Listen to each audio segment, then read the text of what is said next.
Ngayong alam na ng mga challenger kung ilang piraso ng puzzle ang makukuha nila, kailangan buuin nila ang mga puzzle pieces para maging treasure map ito. Gamit ang mapa, hahanapin nila ang 4 na treasures sa kagubatan.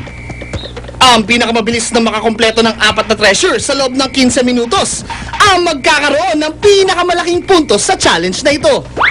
Nandito ay yung puzzle and these are your marks. So please pick. Okay, that's the sun. Alright, so agad, simula na! Starting now! Pwede maduluin. Okay? See you, bye-bye! In 15 minutes, dapat mahanap mo ang mga treasures na yan dahil kung hindi, titigil natin ang game. Ano ba? Hindi ka pwede lumampas sa akin at di mo nahanap ang pangalawang treasure, Micah. Are you listening?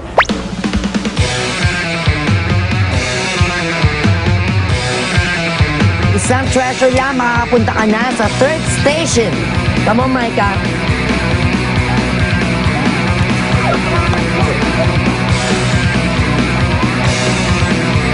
Kita mo na ba? Ako nakita ko na ang logo ng yaman ni Lola.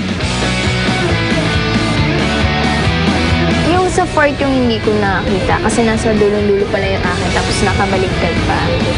Eh may mga dahon na kakulay nung marker namin. 5, 4, 3, 2, 1, time's up, Micah. Nako, sorry Micah. Tapos na ang 15 minutes mo. 3 lang sa 4 na treasure ang nakuha mo. Dani Kagubatan, it's your turn! Alright, so agad, simula na!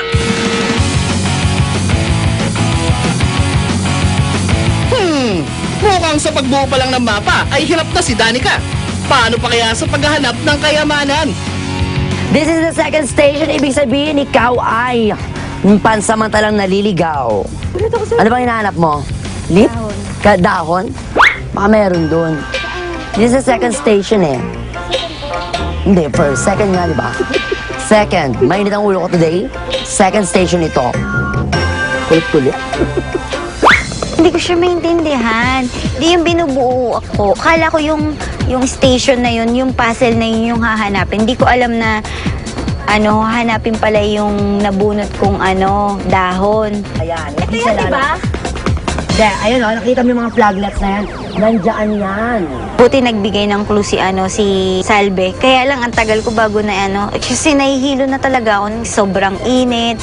Tapos parang nagugutom pa ako. Hindi na gumagana yung utak ko.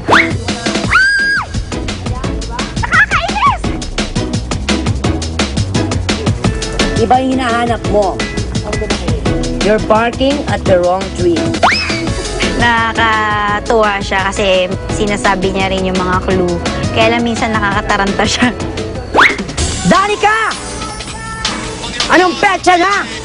Ang hirap hanapin. Tsaka natatakot akong magkalkal sa ganun mamaya may ahas o kaya takot ako rin sa mga ganun insekto.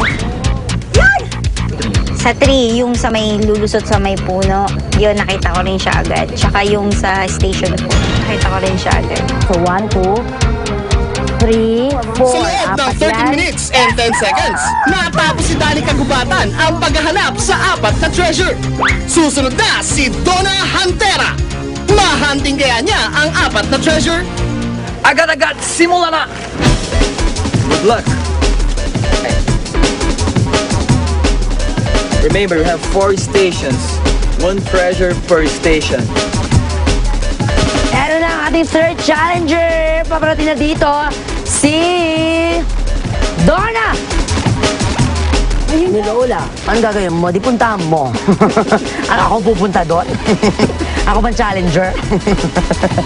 Pagpasok ko po, hindi ko po agad nahanap yung first. Sinabi ko ni Bubay, yung sinabi niya, nalampas na daw po ako, pero mabilis po ako. Nalampas na ako, tapos binalikin ko agad. Mabilis naman po ako nakahanap. Butiki!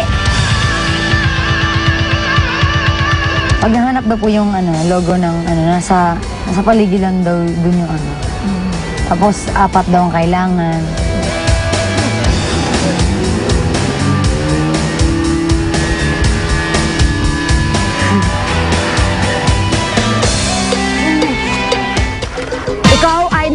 8 minutes at 24 seconds. Aba! Mas mabilis ang oras ni Donna Hantera kaysa kay Danica. Wala akong bakalan sa ipis ngayon. Nako, wag pa petiks.